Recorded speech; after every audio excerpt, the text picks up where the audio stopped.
Everybody, welcome to the our first masterclass. The last time we met, we were having our town hall. So today we're starting with our first masterclass, and I'm pretty excited about this because it means that we are doing what it is that we set out to do, and we hope that we all can get the value that Mr. Oji would be giving out today. A quick rundown on. I don't know if we know Mr. Oji. He was at the Founders Connect, the Builder Summit, and he spoke to us then. It was a lot of value he gave out, and we thought, hey, perhaps we should just get him for a masterclass with the Black Builders Network so that we have that very, direct interaction with him. So Mr. Oji is a product executive, speaker, investor, and startup enthusiast. He currently is serving as the VP of product at Calendly, where he drives innovation and growth, right? Formerly, he led the strategy at Atlassian for communication tools like HipChat and Stride. He is also a board member for several organizations, including Twitch, Techstars, Austin, and a venture scout for Lightspeed Ventures. He also leads the Kennel Fund, investing in high growth African startups. He's also the founder of Product Mind to help companies innovate and refine their product strategies. So today he will be taking us on a masterclass where he will be talking about building products that solve real problems, the human-centered approach. Right. So without much ado, everybody, please let's welcome Oji Udezue. All right, Mr. Oji, over to you. We're going to be try to be as interactive as possible. So just try and locate where your emoji thing is, okay? So that we can give some interaction. So feel free to react at any time because, this Zoom thing is for the birds. All right. Now, how many people were at the Builder Summit? Right? A new fresh set of emojis. Just raise your hand if you were. Okay. How many people caught my session? If at all. Okay, not too many people. So look, I'm gonna jump right in. I think Tega was mostly right. There are some updates, although, to my resume. I was head of product at Atlassian. I was chief product officer at Calendly, VP at Twitter. So Oji Udezue, I guess you know what part of Nigeria I'm from, so I'm not gonna really introduce myself because we're all Nigerian. I think it's part of what I'm asking about. So I guess it's not like a lot, but I'm many things because I followed my curiosities. I'm mostly what I consider myself a product person, but as a leader, I have led engineering and product design, user research, the entire sort of creative shipyard before. I've built a company. I spent a lot of time with startups because I love building. I've done M&A, and these are all the interesting companies I've worked for. I won't go into it unless you want more detail, but maybe you can do that in Q&A. But I think maybe for this crowd, as I talked about at the Builder Summit, maybe the most important thing is that I was born in Nigeria. I was born in Enugu, actually. And I went to school in Lagos, partly. I went to King's College. And then I went to FUTO, Federal University of Technology Owerri, Engineering, double E. And then after that, I went to get a master's in the US and started working in the US, and the rest is history. I only mention that because it's important for people to understand that there's really no difference between you and I, really. My parents weren't especially rich. In fact, when I was a teenager, my dad lost all his money. And from the time I was 18, I started supporting myself. So whatever you think I've accomplished is probably you can beat me a couple of times over. And it's important for you to know that, right? Examples and representation is good. All right.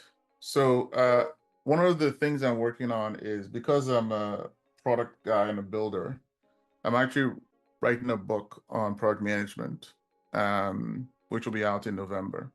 I'm very excited about this because it'll probably be the best product book you've ever read. And it's called Building Rocket Ships. If you go sign up on this site, you'll get the first initial workbook and worksheet. And you get updates about when the book comes out and pre-orders and so on and so forth, so you can save some money. part of the book will be free. And actually, the reason it's partly free, meaning like the first few chapters will be just PDF, is because I am Nigerian. I want people to read this in Nigeria. I want them to read it in India. I want them to read it all over Africa without having to pay Amazon. I'm confident though that if you read the free version, you'll want to buy the book. So just beware, okay? But there'll be parts of it that's free. So the first thing I want to talk about is venture scale versus not venture scale. How many people here are working for a tech company? Okay. How many people are here because they want to work for a tech company? And how many people are here because they want to start a tech company? I won't spend too much time on this. Everybody thinks that every startup someone should give them money for it. But that's not true at all. Only about maybe like 1 to 5% of companies are venture funded. And it's a common misconception. People think, I got this idea, I need money. And you start running around trying to go to accelerators and so on and so forth. That's not how it works. Lots of businesses in the world are funded by you, your family, taking a loan and so on and so forth. Venture scale startups specifically are startups that can return somewhere between 10 and 100x of the value invested in the company. Does anyone know how much Amazon has returned to its investors over time? You just speak up if you want. Can anyone guess? Or go ahead. So whoever raised his hand, please, Tolulope, say something. Amazon has returned, I think, over like 1,000%. So like $1 turned into $1,000. It's probably more than that, but I'm trying to be conservative because I don't have the precise number. Now that's venture scale, right? Most startups just pay the founder, right? It's almost like starting a small business. And so it's very important. The only way to really get to the context of what I'm talking about is venture scale, if that makes sense. Now, you can still do a lot of problem solving, right? Non-venture scale, obviously, like building a product that solves real problems. That's still the basis of value. But I bet most of you are either working for companies that do venture scale stuff, around 50,000%. So thank you. Someone looked it up. Oh, amazing. You either venture scale stuff or you want to create a startup that does venture scale stuff, right?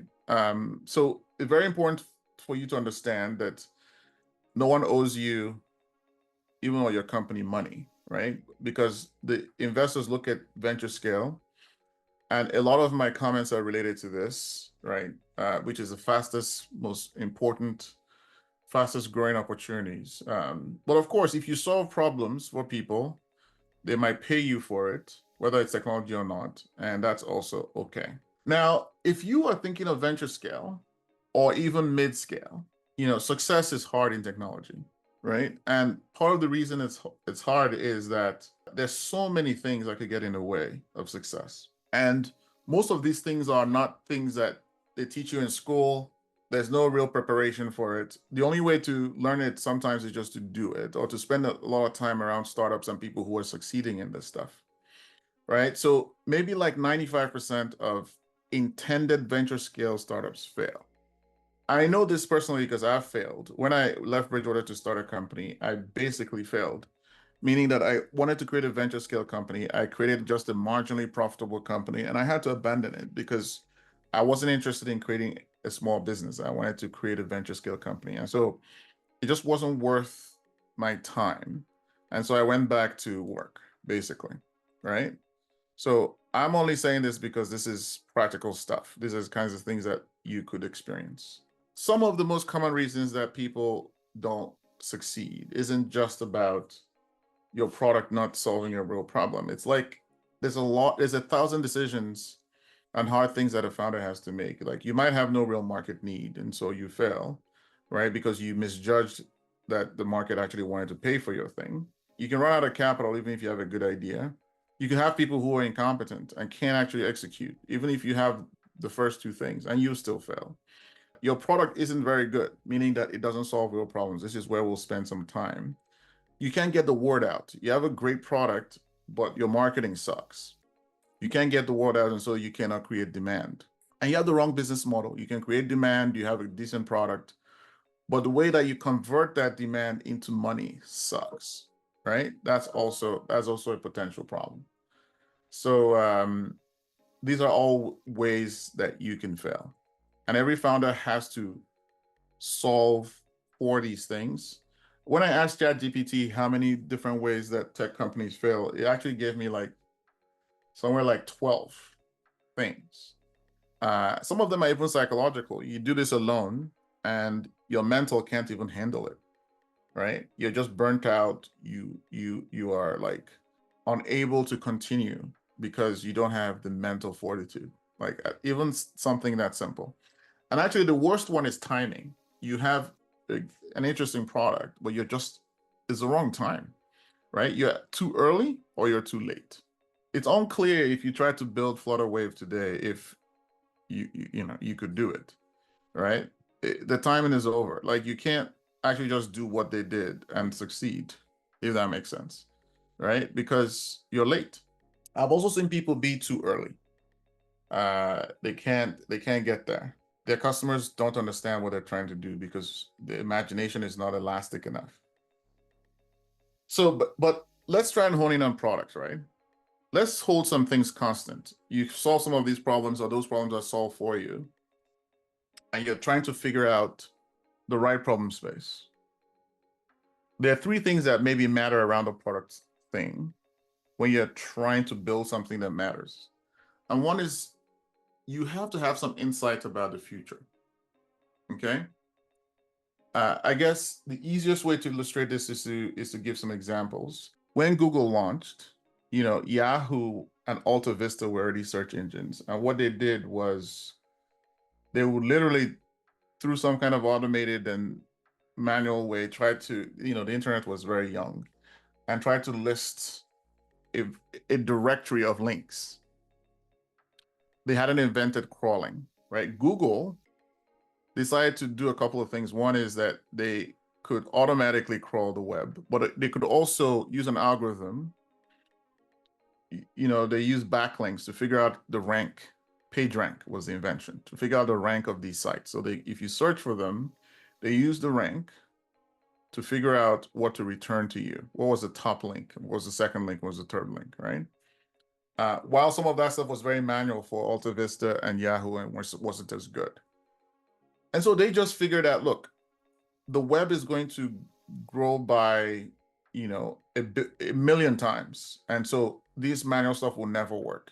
And so we're going to invent how it will work in the future. So that's insight about the future. Does that make sense? Is that a practical example? Can I get some snaps for that? And then the second thing is sharp problems.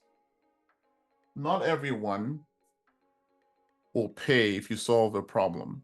People will pay, though, if the problem you solve is difficult for them. It costs them money, costs them time, and it's persistent. Now, this is very, very important. Actually underrated. This is like a secret. Your startup is actually, the success of your startup is correlated to how sharp the problem is. Because, sharp problems are problems that people are willing to spend money on, right? They will just spend money on something that is bad enough, right? Something that costs them time and energy. They will spend money on it. But you can also work on a problem that is not like, it's like a lifestyle. It's just like, it's hard, but it's not paining me like that. Do you understand the difference? You really want to identify sharp problem spaces. Now, this is important because the way our industry works is, as a founder, something that is paining you. Yeah. You in your company, or when you're walking around, you notice something and it's in there paying you. And you want to solve it. And you're like, if I solve it, I'm going to build a business.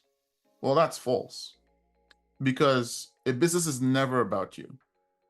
A business is about your customers.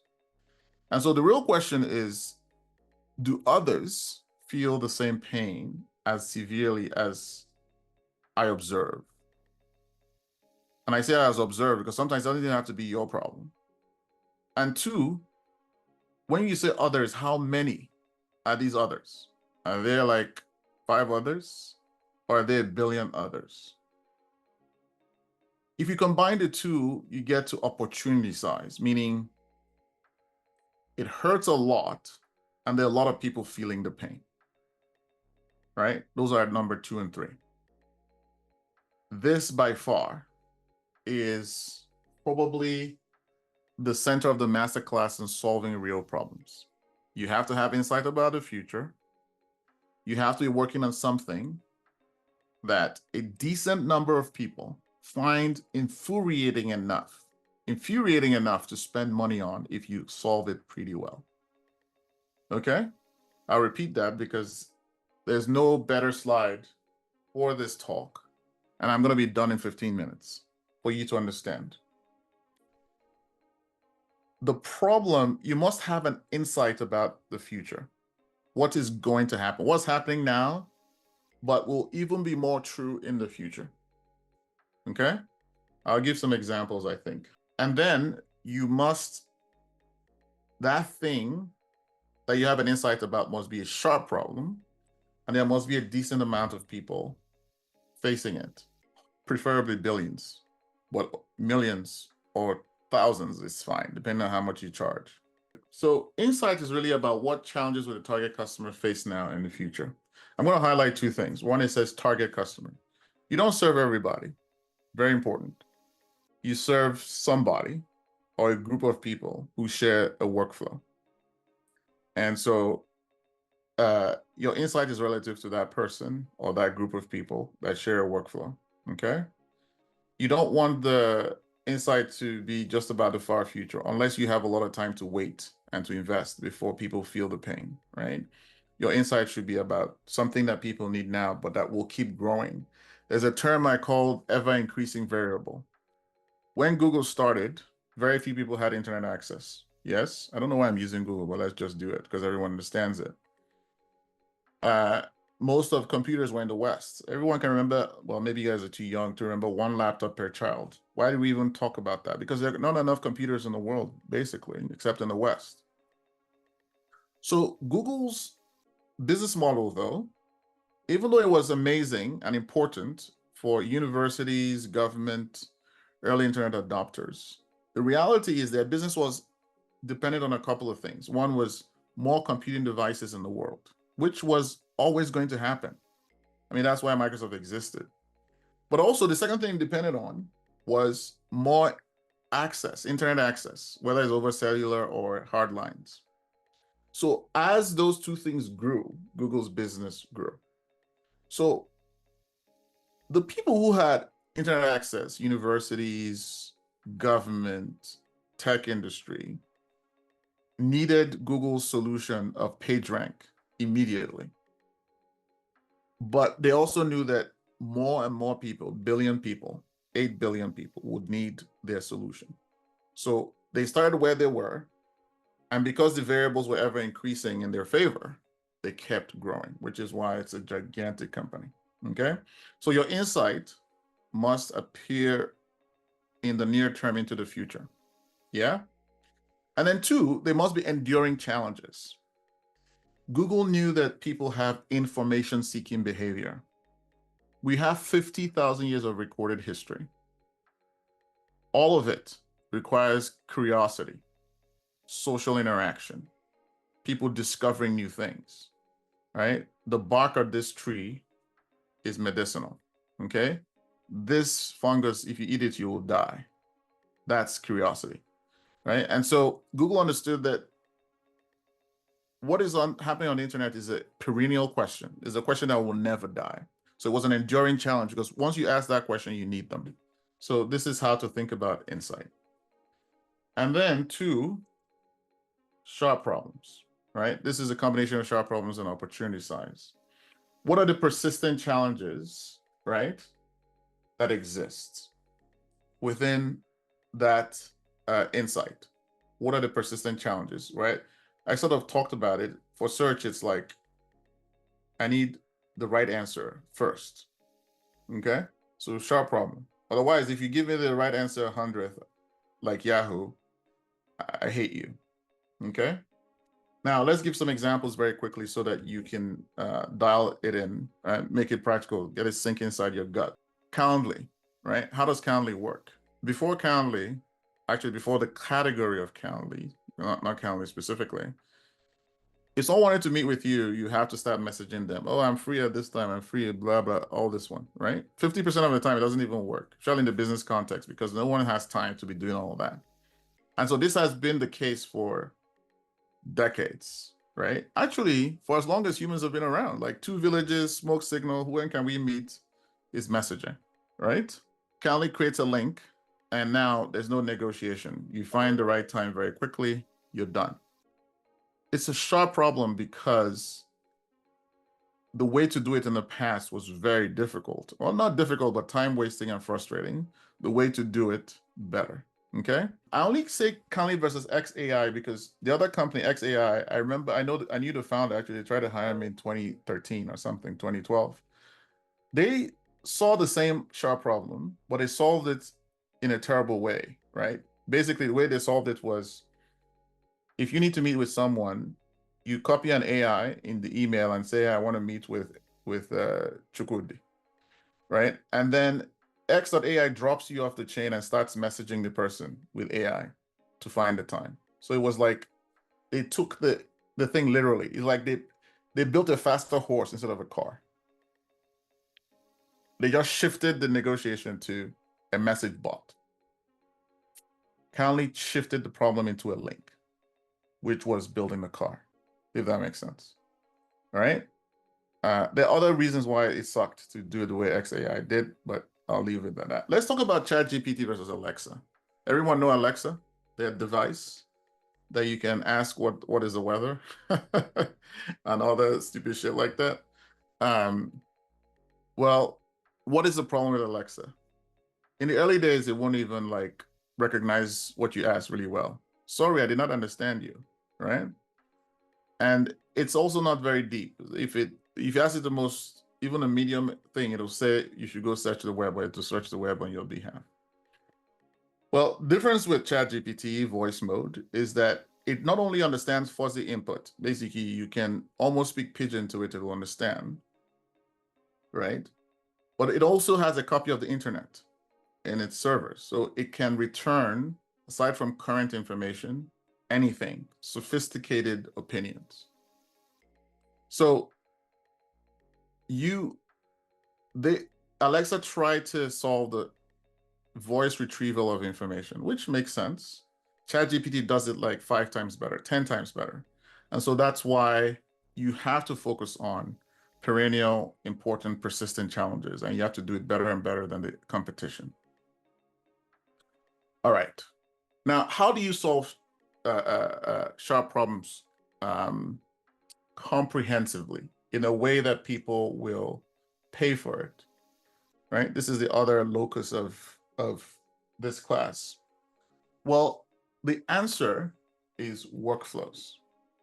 Now, you won't hear this anywhere else except maybe from here and my book, but from the beginning, we've always wondered, like, how do we understand what people need in the enterprise, but also in their personal life? How do digital entrepreneurs, tech people, technologists break down making technology that works for people that they will pay for? The answer is workflows. Workflows is how people accomplish a goal, a holistic goal. Let's say you're a marketer, right? And you are a product marketer. Your process and your workflow involves something like this.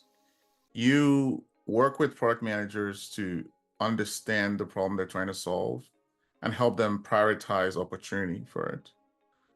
And then as the product is being built, you keep injecting your insight about the customer with the product manager. And then you start to write what's called a message house. You start to write the story of this feature or this product. How do you explain it? Its core value to the customer. And then you think of channels. You're like, okay, do we release this on our website? Do we call a PR agency to help us get it out? Do we put up billboards? whatever that is. And once you've made all those decisions, you execute. That's your workflow. Okay? Now, the way to create a product that a marketer will pay for is you study this flow, you know, and then you kind of ask which parts of this flow are difficult, which are still drudgery. And this is relative to the technology level, right, at the time. Imagine, for example, that marketers will spend 2 weeks writing copy, okay? Maybe a decade ago, they spent 3 months writing copy, okay? They were happy with the 3 months because that's what they could do. They just had Word. And then someone threw in some technology into the space, right? And they spent 2 weeks. But now we have GPT and we have these foundation models, and it can take 5 minutes. So whatever they were happy with a decade ago, they're no longer happy a year ago because the state of the art is 2 weeks. And even if they're happy with the 2 weeks, now that you can do it in 2 minutes, they're no longer happy. Whatever they had that took 2 weeks, they're not happy today, right? So you look at their workflow and you look for places of irritation, places of opportunity, places where you can save them time, money, and superpowers. If you can solve for workflow gaps, workflow opportunities, workflow irritation, then that's how you satisfy a sharp problem. Does that make sense? Everything is a workflow. Everything is a workflow. I'll start with the most basic. I talked about Google. Information retrieval, information curiosity is a workflow. We do it like 100 times every day, okay? Marketing, product marketing is a workflow. Content marketing is a workflow. Selling is a workflow, right? You meet with a customer, you filter for prospects, you meet, you size opportunity, you yak, you convert their interest into dollars. And the thing that people use is called Salesforce. Yeah, it does all of those things. It maps the workflow for salespeople. Everything is a workflow. Now, a workflow is actually like a sum, for those who are into math, is an integration of discrete jobs. One discrete job in the marketing workflow is understand the problem with the product manager. Discrete. You can build a product around that. The other one is write copy. You can build a workflow around that. But when you join them together, that's when it becomes a workflow. And you can build something that solves the entire workflow or a small part of the jobs within the workflow, right? But everything is a workflow. In fact, there may be like 100 million marketers in the world. How many different ways do you think they do their job? Right? Let's guess that there are 1,000 ways. That's not a lot, right? Now you ask a different question. What are the top 10 ways that you can do the same? The fact is there's probably top 10 ways to do marketing. The problem is that the 100 million people don't know the top 10 ways, so they all do it differently. But if they had a product that codified the top 10 ways for them, they would love that because it'll probably save them time and maximize results. So in many ways, a good product understands the pain of a sharp problem in the workflow, the discontinuities, ouches. And then it helps people consolidate on the most efficient workflow. Now, the other thing I want to make a point is workflows are durable, meaning people have been selling the workflow from 100 years ago of selling and today are not that different, just that the tools and technology is different, right? In the end, you still have to convince people that they need what you're selling and that the things that it does, its value propositions are compelling. At that level of articulation, workflows are durable. What happens is inside it, how do you make it better? 100 years ago, it took you 6 months to write good copy in an advertising agency. Now it takes you 5 minutes. But is the workflow different? Probably not. So basically, if you identify sharp problems and you studied workflows, you can get to really powerful products because you take out drudgery, you take out pain, you take out time, and that's how you build a good product from a sharp problem to the workflows within that. So this is what I talked about. What makes a present workflow suck is what you're trying to get at, and it's relative to available technology. Now, let's talk a little bit about the tie between sharp problems and really understanding workflows. The rule of thumb, by the way, is this not really a rule, because rule implies physics and precision. But you have to understand that getting people to adopt something new is anti-human, meaning that people don't like change, right? So the guy who took a month, say 3 months to write marketing copy, at that level of technology, they were fine with it, okay? If someone came to market with something that took 2.5 months, let me tell you what's going on in a customer's head.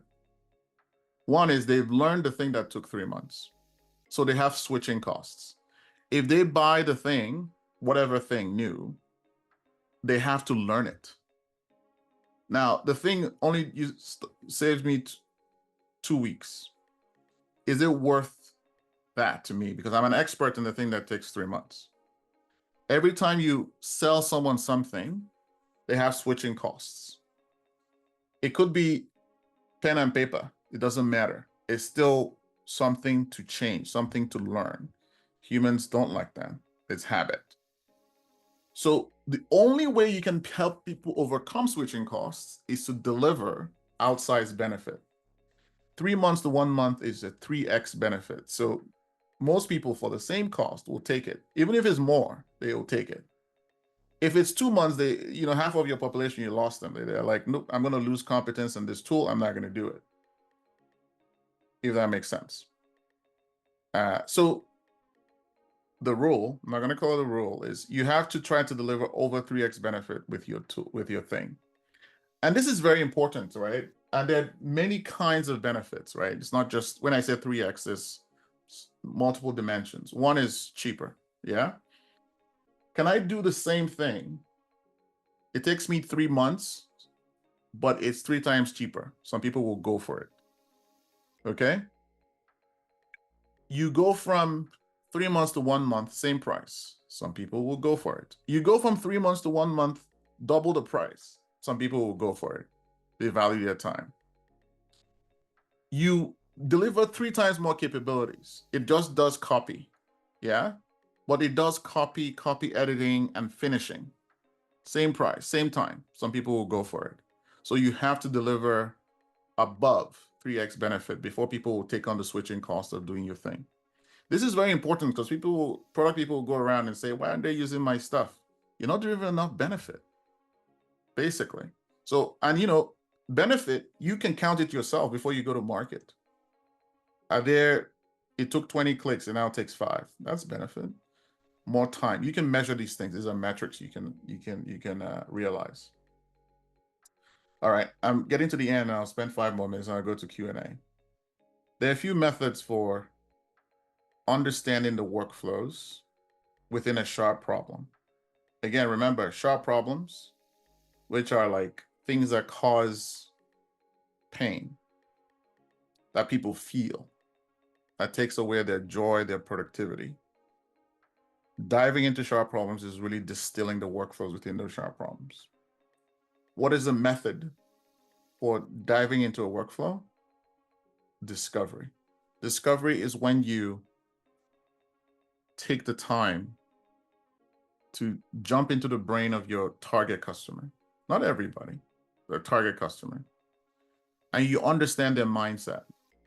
You extract the workflow from them. And you also extract how they want to buy. How do they even discover that they have a sharp problem? How do they even discover that the technology level has changed so that they get an itch to do something different? That's what discovery is.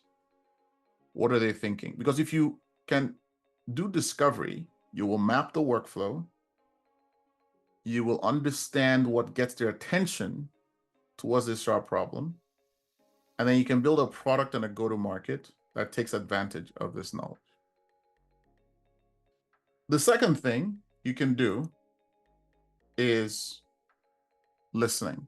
Now, listening isn't the same as discovery. Discovery is the kind of thing you do before you even start building anything, or when you build a new feature, or when you build a new product, right? Either way, you're starting a startup, you're building something new feature, you're building a new product line. That's discovery, big opportunity. Listening is what you do when you already have something and you want to make it better, right? You put out something, doesn't work. Listening is listening to the people who use it and what they're saying so that you can improve it faster. Does that make sense? Well, these are the methods that allow you to take advantage of broken workflows so that you can improve them in a way that your competition hasn't figured out how to do. All right? Now, creativity. I got to say this. This is important. In the last 10 years, product people have focused a lot on discovery, listening. You can't turn a corner in product without someone yelling, oh, customer discovery. Like it's a buzzword. People don't even know how to do it. You don't even know how to do interviews. It's crazy. Discovery isn't enough. In fact, all product based on just discovery, usually boring, right? I grew up in an era where, I don't know, you can't see it, but I have like 12 patents from my Microsoft era. I have 2 more. I grew up in an era where you have to use a lot of creativity to solve problems. Even this morning, I was, the last 24 hours, I've been riffing with a couple of like CEOs that are nominally working for me on problems we're trying to solve. And the riffing is, what is the most creative way to solve this problem? How do we actually get to 3x plus, right? In terms of benefit, right? And so basically being clever is important. Being clever in how you solve problems is important. It's not enough to be like, oh, okay, I'm gonna listen to customers. No, you gotta be clever.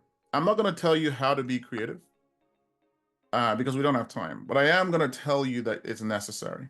Customer insight, which is what it means to study workflows and sharp problems, plus creativity is the key to successful products. It's not one or the other.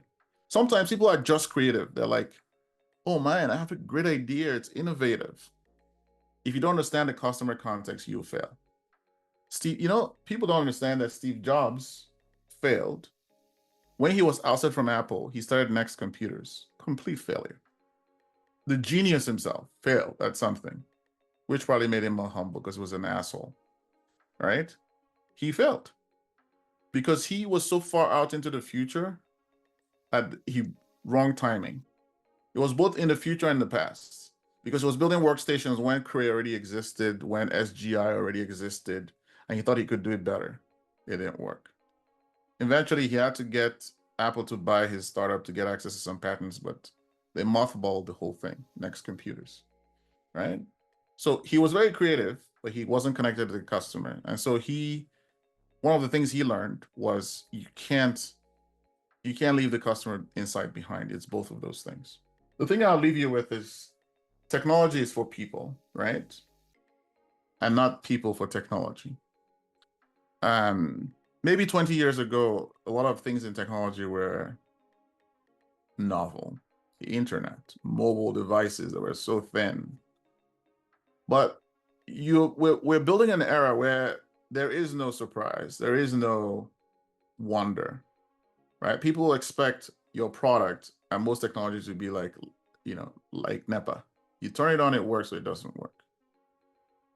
And so understanding customers and customer insight, occupying the zeitgeist and the brain of your customer, how they want it expressed, how they want to buy it, is important. The analogy I want you to make is that when you go to a supermarket, you're not expecting to be wowed. You just want the plantain chips to taste good, or the Indomie to just, if you put it in water, it works, right? That's what you want.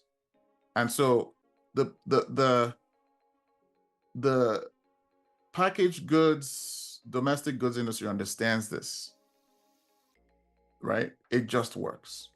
You don't know, you know how many millions of dollars they figure out to create those products, to put them in the right aisle in the supermarket. A lot, right? We need to think about technology. It's not, people just won't come to us because we build technology. We have to wrap it around people, right? All right. So that's the end of this. I'm going to go into questions. Hopefully we have 10 minutes.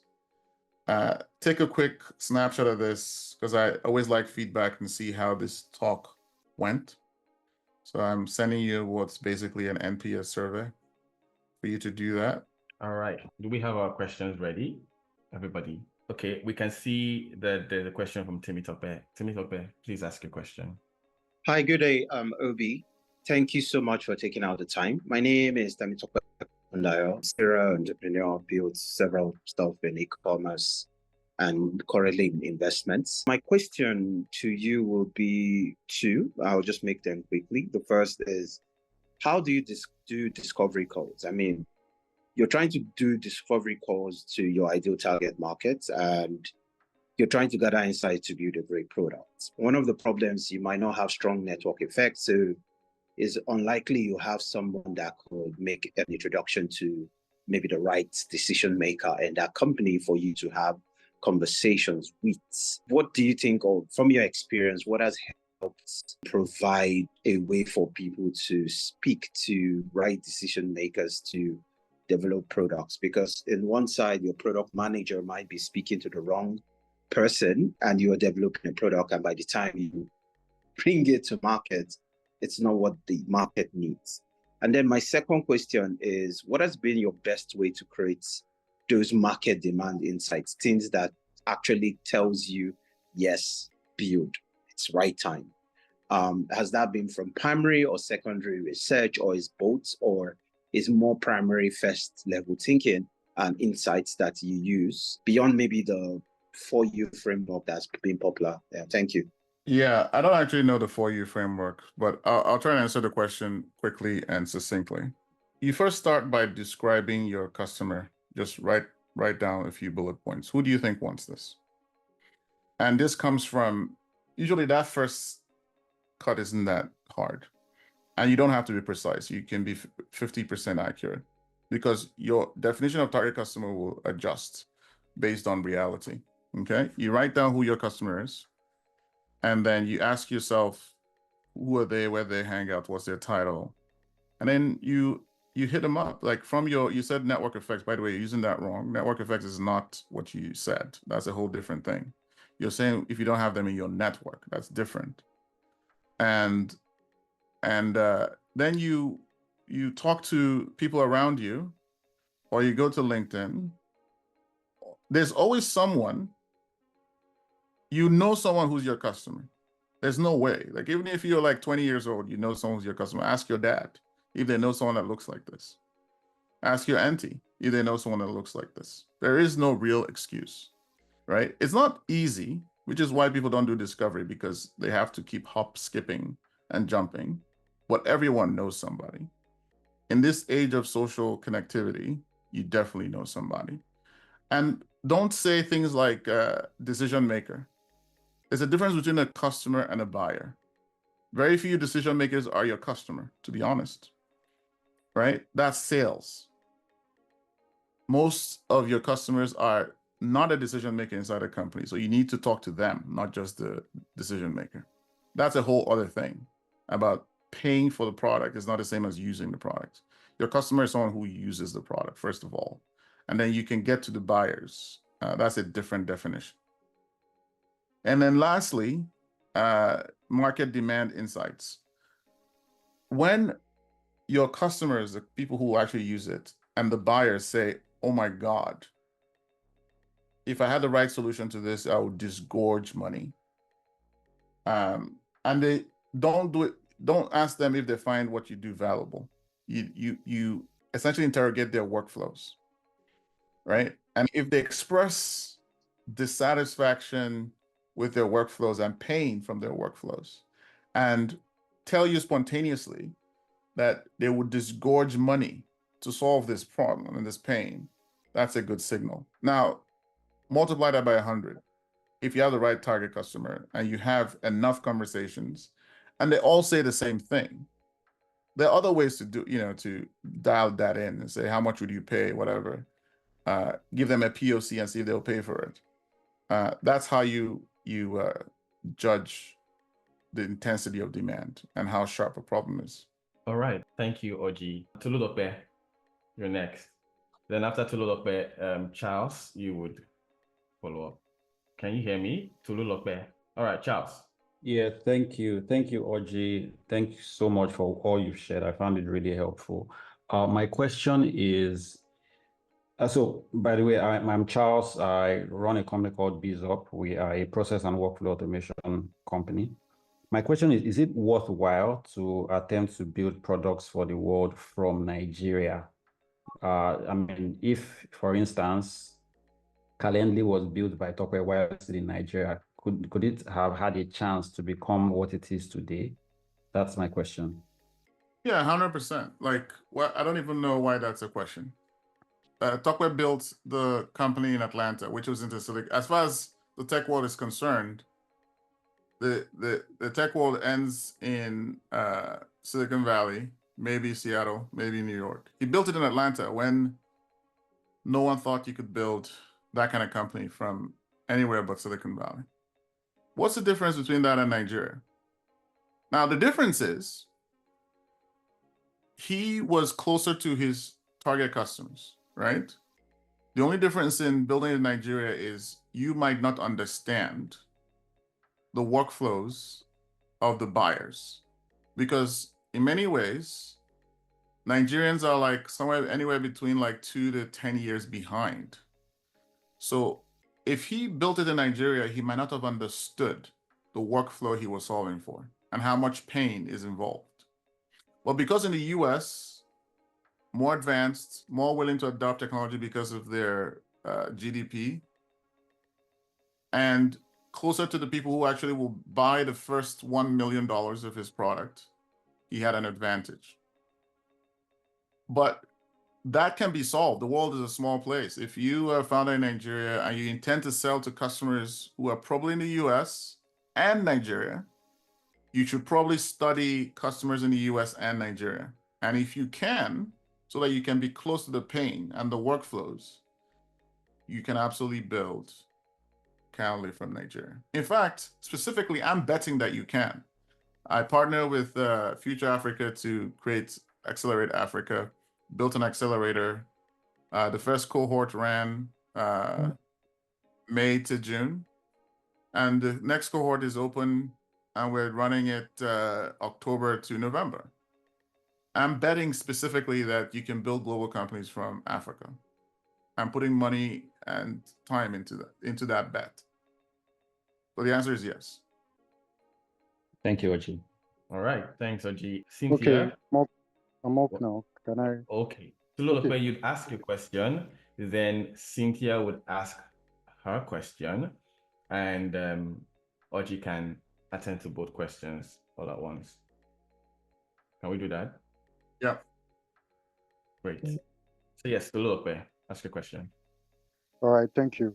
So, first off, this has been very insightful. I gained a lot. I'm like very happy the meeting was recorded, because I would like to go over it again and just pick what I can. But it's been very helpful. I'm glad to be here. And Charles, I like the question you put out too, because I also have that kind of question in mind, like what we're building here in Nigeria, Africa. Can we, like, if it's possible, can it also be replicated in other parts of the world? So I like the fact that Oji said it's possible, and I hope he said he can put his money on it. So I hope it can work out. And I'm also a big fan, Charles, too. I see your stuff on Twitter and everything, and I engage sometimes. Big ups. So sorry I took so much time. Yeah, let me quickly go to the question. Yeah, I was hoping it will be part of the section, but sometimes when you build a product, you expect people are going to use it a certain way. You've built it towards that problem. And rarely, or in fact, might not even be rarely, sometimes they end up, using your product differently. Sometimes, sometimes like way off what you expected, and sometimes it turns out great. Sometimes it turns out really bad.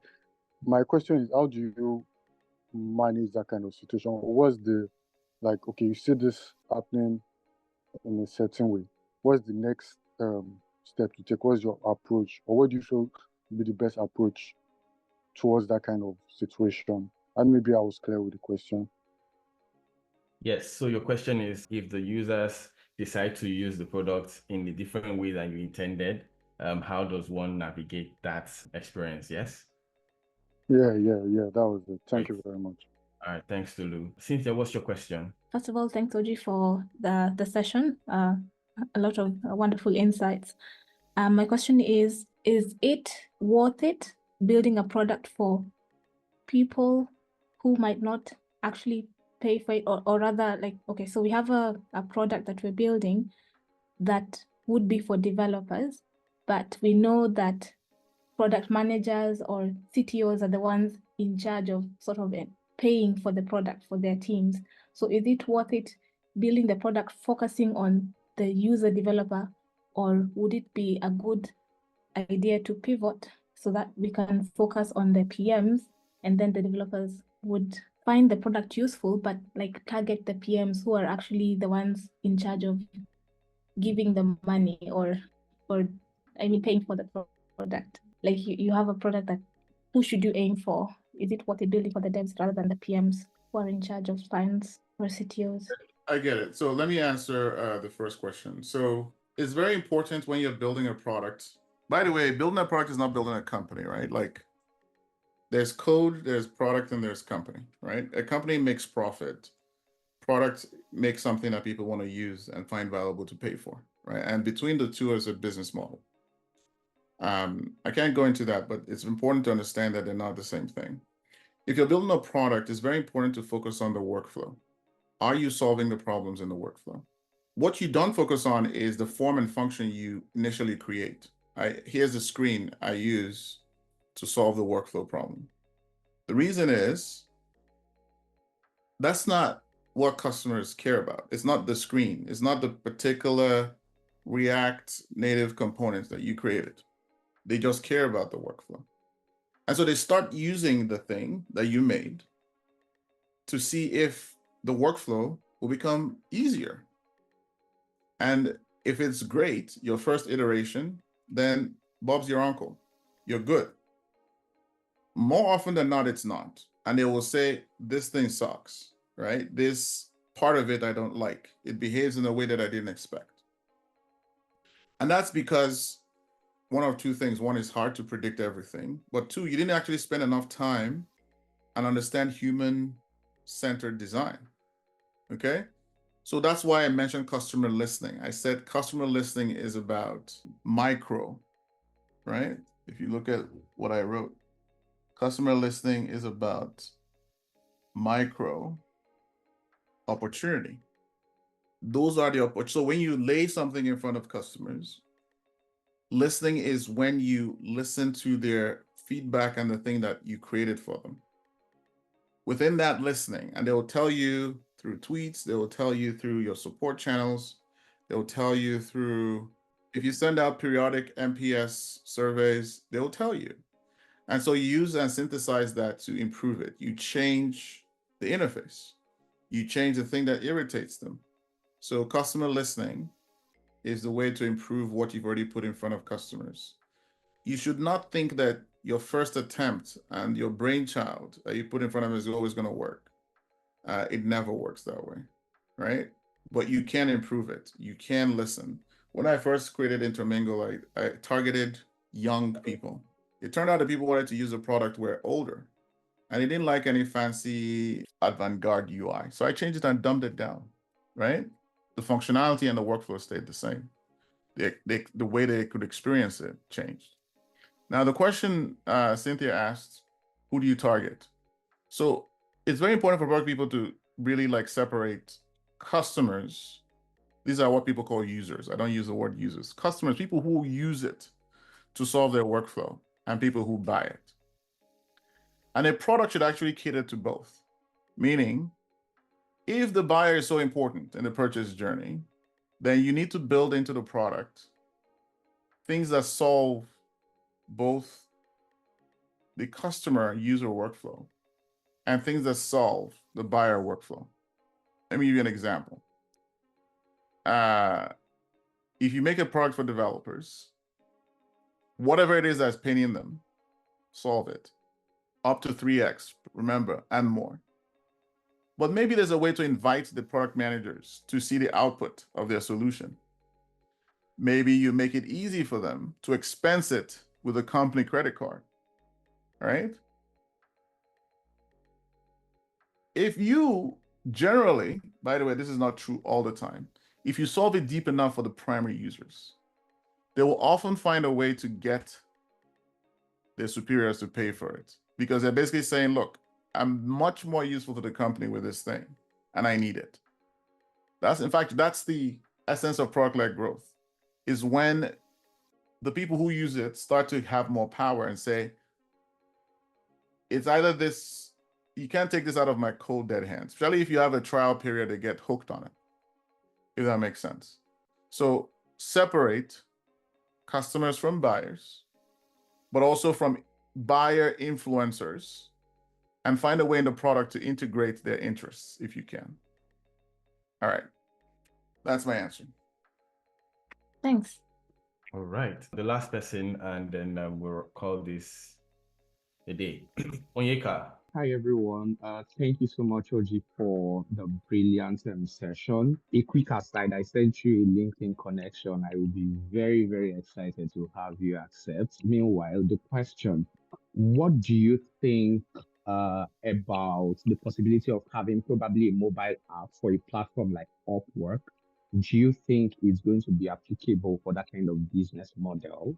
They are currently a web-based app, yes, but mobile app for Upwork. What do you think about that? I don't want to answer that question because I already talked to you a little bit about the workflow. Does it make the workflow better? That's the question you need to answer. I don't want to just hand out answers like some lecturer. I've already given you the tools to figure that out. Yeah. Does a mobile app enhance the target customer of Upwork? How? No, it So doesn't. that's the question for you, but not for me. Yeah, you got that. Thank you. All right. Thanks, everyone. Thanks, Oji. Really loved this session. I hope everybody enjoyed it as much as I did. Yes, we would do the MPS thingy. I'll ensure to get the link. I have it, but I'll add it to the email, and then hopefully we are able to engage with that and give Oji some sense of how this session went. Thanks a lot, Mr. Oji. We appreciate this. I personally will be reaching out to you again. It's interesting. Some weeks ago, we wrote about Calendly on the Black Builders newsletter, and I wanted to write about something you were working on, but then, I got caught up in other things. So I would reach out to you. Perhaps we can get a lot more insights from you still and share with the community. So yes, we appreciate this. Thanks to everybody who has joined. We hope you enjoyed yourself. We hope you've learned a lot. We look forward to the next session from us.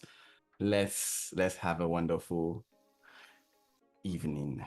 All right, everyone, enjoy. And I hope you got something out of it, and good luck with everything. Yes. Thanks.